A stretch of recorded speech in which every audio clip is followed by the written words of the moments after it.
Et ça serait très très intéressant, parce qu'il faudrait mettre un petit peu en compétition toutes ces banques.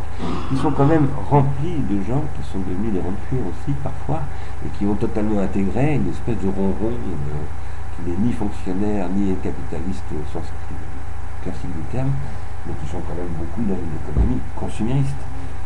Et il faudrait qu'ils commencent un petit peu à se réveiller.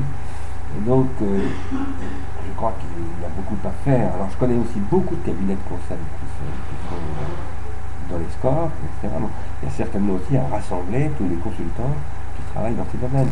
Il y a beaucoup de monde qui est dans ce champ-là. Il y a aussi des chercheurs qui développent des théories contributives de la recherche. Moi, je connais un très grand juriste français, mondialement connu, qui a eu des missions très importantes à l'ONU, etc., qui travaille sur conception contributive de la valorisation de la recherche. Et ça, ce sont des enjeux énormes aux États-Unis. Il y a des milliers de chercheurs qui travaillent dessus. Il faut sortir du petit secteur très étriqué, associatif, dans lequel souvent on enferme le problème de l'économie sociale et solidaire. Il faut attaquer très très généreusement, mais avec beaucoup d'ambition, un secteur qui est en fait extrêmement puissant dans le monde quand on regarde. Mais le problème, c'est qu'il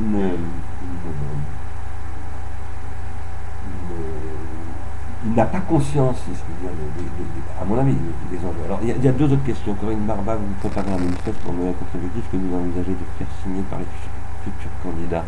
Quid?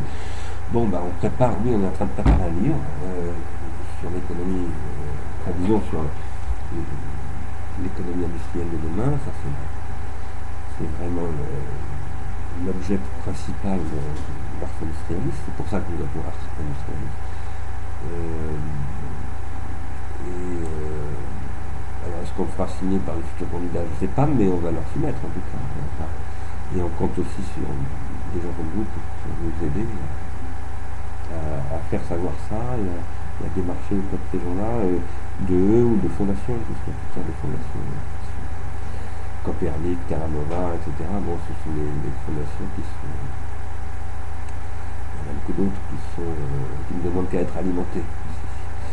Il y a une autre question sur est-ce qu'on a discuté de ça avec Claude Alfondery dans le cadre des États généraux? Non, on n'en a pas discuté. Moi, j'ai acheté le livre de M. Alfondery, plutôt Arnaud de Lépine de la FELI. Arnaud de Lépine, c'est notre spécialiste d'économie financière, industrialiste.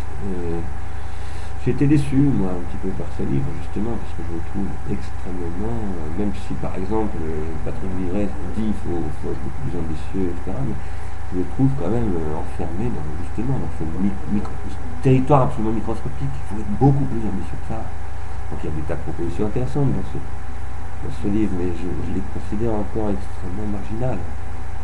Beaucoup plus, M.